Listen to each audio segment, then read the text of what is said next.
Hello everyone. आज हम जो चैप्टर पढ़ रहे हैं वो चैप्टर है the British of United nation. ये क्लास 5 का चैप्टर है एसएसटी का। तो चलिए स्टार्ट करते हैं। सबसे पहले लर्निंग ऑब्जेक्टिव देख लेते हैं। By the end of this lesson students will know about. जब यह लेसन पढ़ लेंगे तो स्टूडेंट क्या क्या सीखेंगे। The story of the birth of the UN. UN का कैसे जन्म हुआ यह स्टोरी जानेंगे हम। The main principles and objectives of the UN. जो मेन प्रिंसिपल और ऑब्जेक्टिव्स थे यूएन के वो जानेंगे। और the primary AIIMS of the UN. और प्राइमरी एम्स क्या थे यूएन के वो भी देखेंगे। तो चलिए स्टार्ट करते हैं। The First World War broke out in 1914 and lasted till 1918। जो प्रथम विश्व युद्ध था वो 1914 में स्टार्ट हुआ था और खत्म कब हुआ था 1918 में। Many cities were devastated, millions of innocent people and soldiers lost their life। जो many cities थे, जो बहुत से सिटीज का मतलब शहर, बहुत से शहर इसमें तबाह हो गए थे। डिवास्टेटेड का मीनिंग तबाह हो गए थे। और मिलियंस ऑफ इनोसेंट पीपल, और मिलियन की संख्या में मासूम लोग और जो सोल्जर्स थे उन्होंने अपनी लाइफ गवा दी थी, यानी अपना मतलब उनकी डेथ हो गई थी। This led to a world wide desire for peace. यह वर्ल्ड वाइड, अब क्या चाह रहे थे, पूरे विश्व में एक शांति की भावना के लिए लोग चाहने लगे थे। शांति की भावना फैल गई थी। The countries were inspire to come together and work towards peace. और जो कंट्री थे वो इंस्पायर हो गए थे साथ आकर काम करने के लिए और शांति की तरफ। They form the League of Nations to achieve that goal. उन्होंने एक राष्ट्र लीग बनाई इसे अचीव करने के लिए, इस गोल को अचीव करने के लिए। The league had a total of 63 members nations. इस लीग में टोटल मेंबर्स कितने थे, 63 थे। Including world's greatest and powerful nation like France, United Kingdom, Italy, Germany, Japan and Union of Soviet Socialist Republic USSR. किसे including करके 63 थे। World greatest powerful nation जैसे कि फ्रांस हो गया, यूनाइटेड किंगडम हो गया, इटली हो गया, जर्मनी हो गया, जापान हो गया और यूनियन ऑफ यानी सोवियत संघ हो गया। ठीक है, आगे है league of Nations failed because of two reasons. जो ये लीग इन्होंने बनाई थी, ये जो फेल हुई थी उसके टू रीजंस है। फर्स्ट है world's most powerful country the USA was not its member. जो वर्ल्ड का मोस्ट पावरफुल कंट्री था यूएसए, वो इस लीग का मेंबर नहीं था। The league members were not willing to oppose aggression by Japan, Italy and Germany। जो league के मेंबर थे वो जर्मनी, इटली और जापान को के खिलाफ खड़े होने को तैयार नहीं थे। तो इस वजह से क्या हुआ, जो ये लीग बनाई थी जिसमें वो मिलकर काम कर रहे थे वो फेल हो गई थी। This aggression led to the Second World War which lasted from 1939 to 1945। इस एग्रेशन ने लीड किया सेकेंड वर्ल्ड वॉर को, जो कि कब तक चला था, 1939 से 1945 तक।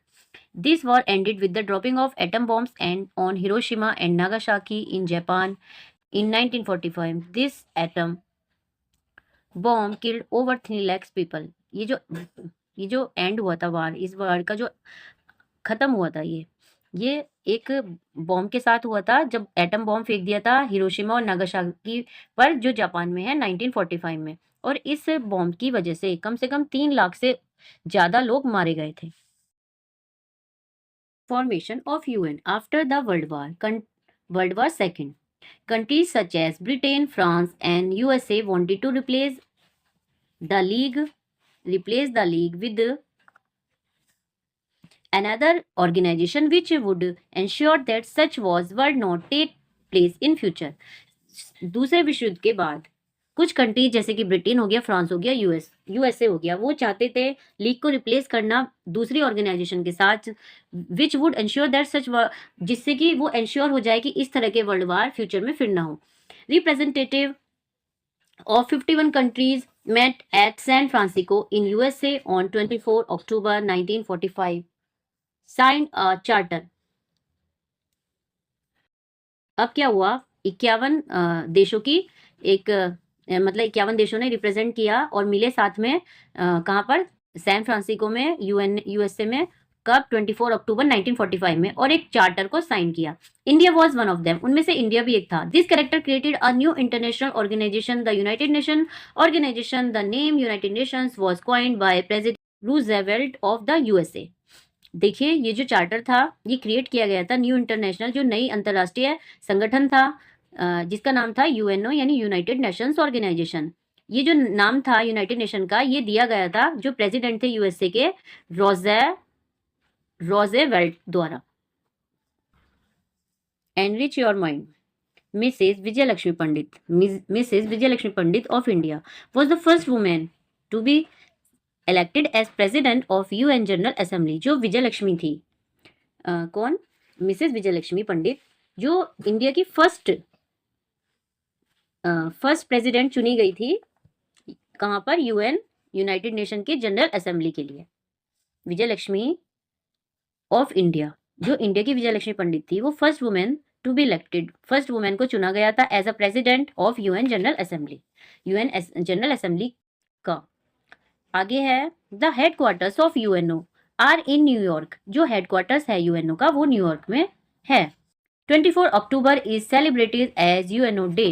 जो 24 अक्टूबर है वो सेलिब्रेट किया जाता है यूएनओ डे को। ईच ईयर, हर साल, India join UNA on 30 October 1945। UNA India ने ज्वाइन किया था 30 अक्टूबर 1945 को।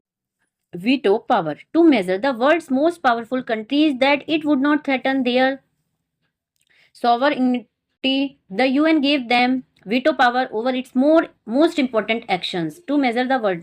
यह देखने के लिए कि वर्ल्ड मोस्ट पावरफुल कंट्रीज जो हैं, to major the world most powerful countries, जो कि हमारे वर्ल्ड के मोस्ट पावरफुल कंट्री है, वो अब नहीं डरेंगे अपनी सत्ता को खोने के लिए, क्योंकि यूएन ने उन्हें एक स्पेशल पावर दी थी जिसे वीटो पावर बोलते हैं। The countries that receive the veto power, जो कंट्री थे जिन्होंने रिसीव की थी वीटो पावर, उनके नाम थे USA, UK, France, China and Soviet union. Now Russia has the veto power instead of Soviet union. अब रशिया के पास है veto power instead of Soviet union के। यानी आप ऐसे समझ सकते हैं कि इन जो ये यूनियन बनी थी, यूएन बना था, तो इन्होंने क्या किया, एक स्पेशल पावर दी थी। जितने भी वर्ल्ड के मोस्ट पावरफुल कंट्रीज थे वो ना डरे अपने सत्ता के लिए, अपनी जो उनका संपत्ति है, मतलब जो उनका देश है, वो किसी तरह से ना डरे। तो यूएन ने क्या किया था, उन्हें एक स्पेशल पावर दी थी, जो कि एक बहुत इंपॉर्टेंट एक्शन है। और जिन्होंने वीटो पावर रिसीव की थी वो इसमें यहाँ पे इन्होंने कंट्रीज के नाम बता दिए, USA, UK, France, China and Soviet union, जिसे हम संघ बोलते हैं, सोवियत संघ। और अब रशिया को भी दे दी गई है इंस्टेड सोवियत यूनियन के। अब है flag of UN. The flag of UN has a world map surrounded by the olive branches with a light blue background. Olive branches symbolise peace. जो फ्लैग ऑफ यूएन है वो world map है, और has a world map, मतलब flag of UN का जो नक्शा माना जाता है वो वर्ल्ड मैप होता है, और वो उसके चारों तरफ क्या होता है, ऑलिव ब्रांचेस होती है with a light blue. Olive मतलब जो जैतून की ब्रांचेस होती हैं, ब्लू कलर की बैकग्राउंड में। देखिए ये है वर्ल्ड मैप, है ये किसका, यूएन का। और इसके जो चारों तरफ लाइट ब्लू कलर की क्या है, बैकग्राउंड है। Olive branches symbolise peace. जो ये इसमें ब्रांचेस है ये सिंबल है शांति का। अब है apply your mind, what does the design of UN flag mean. तो जो यूएन फ्लैग का डिजाइन है वो क्या मतलब है, उसका मतलब है शांति का प्रतीक है ये। Why is Russia given the veto power in place of Soviet संघ। तो रशिया को पावर क्यों दे दी गई इन प्लेस ऑफ सोवियत संघ, सोचिए इसके बारे में। अब पढ़ते हैं principle of UN. The UN has the following principle. UN के ने कुछ प्रिंसिपल सेट किए थे, और जो सभी मेंबर्स को, जो जितने भी कंट्री थे उनके सभी मेंबर्स को वो फॉलो करने ही करने थे। First, threats and use of force must be avoided. जो मतलब डराना और अपनी फोर्स का यूज करना गलत तरीके से, वो बिल्कुल अवॉइड करना था। Disagreement must be settled through peaceful means, और disagreement must be settled through peaceful means. जो भी मतभेद हुए उसे शांतिपूर्वक सुलझाया जाना चाहिए। तो ये हमारे यूएन के प्रिंसिपल थे। थर्ड पॉइंट है the UN must receive the entire member support in all it's activities. जो यूएन है उसको रिसीव होने चाहिए जितने भी मेंबर है सपोर्ट एक्टिविटीज, मतलब एक्टिव होने चाहिए जितने भी मेंबर है।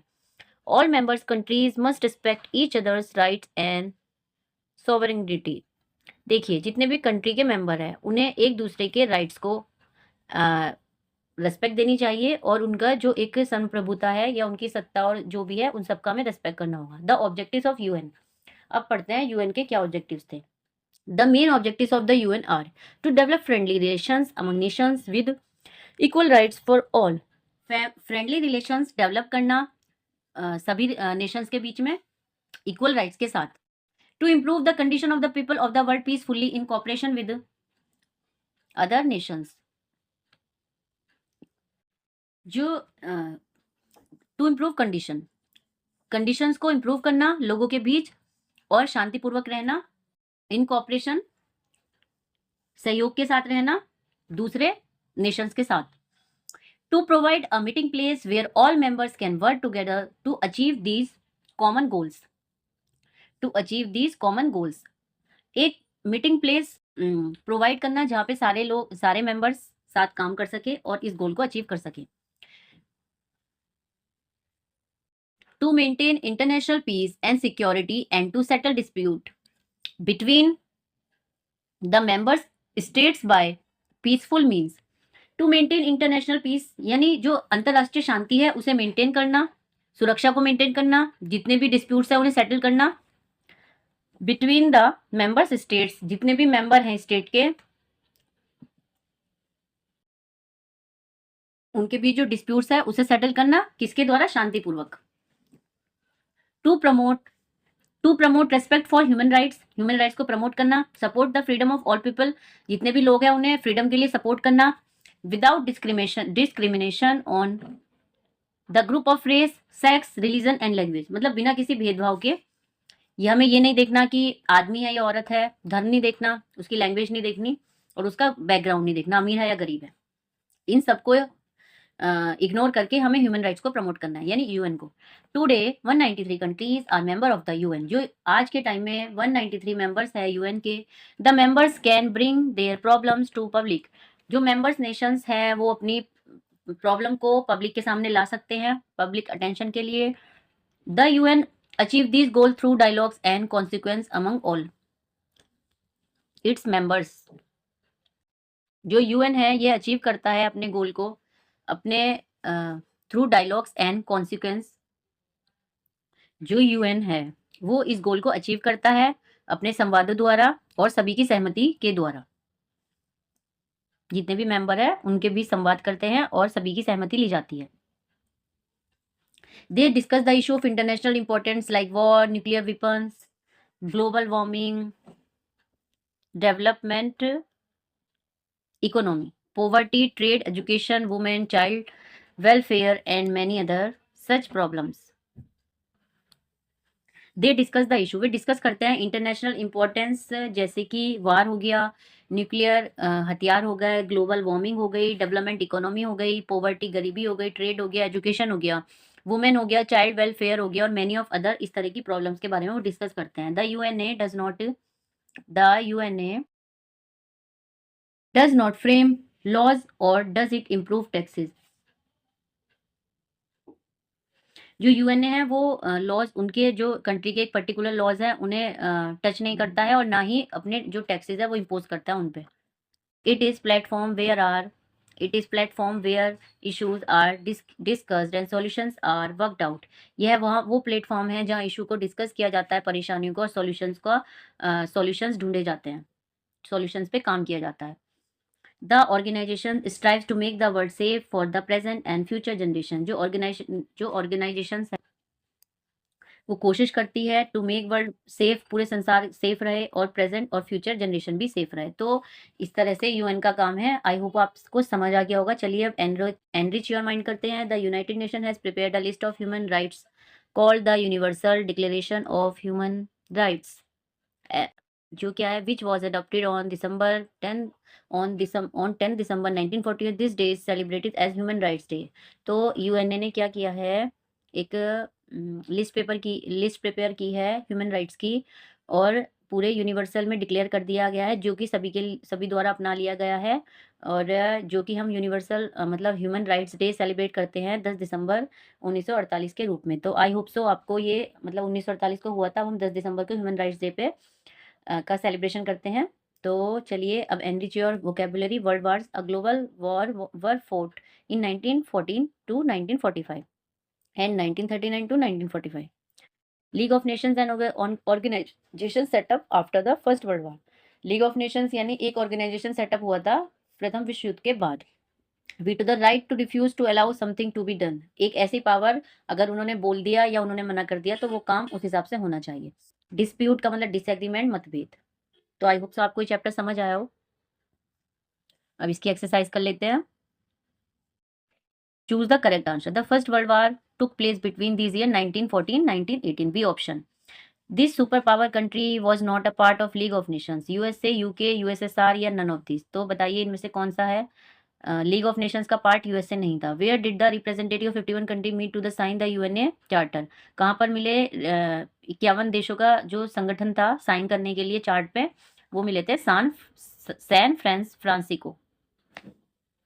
नेक्स्ट है it is celebrated as UNA day. तो यूएनए डे हमारा 24 अक्टूबर को मनाया जाता है. Which of these countries does not have veto power. ऐसी कौन सी कंट्री है इन सब में जिसके पास वीटो पावर नहीं है. तो ऐसी इंडिया है. फिल इन द ब्लैंक्स भरते हैं. चलिए, फर्स्ट है इंडिया ज्वाइंट डैश ऑन 30 अक्टूबर 1945 में veto power. The full form of UNO is United Nation organisation.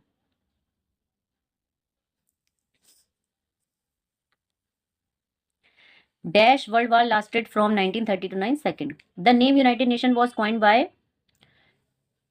Roosevelt of the USA, जो कि प्रेसिडेंट थे.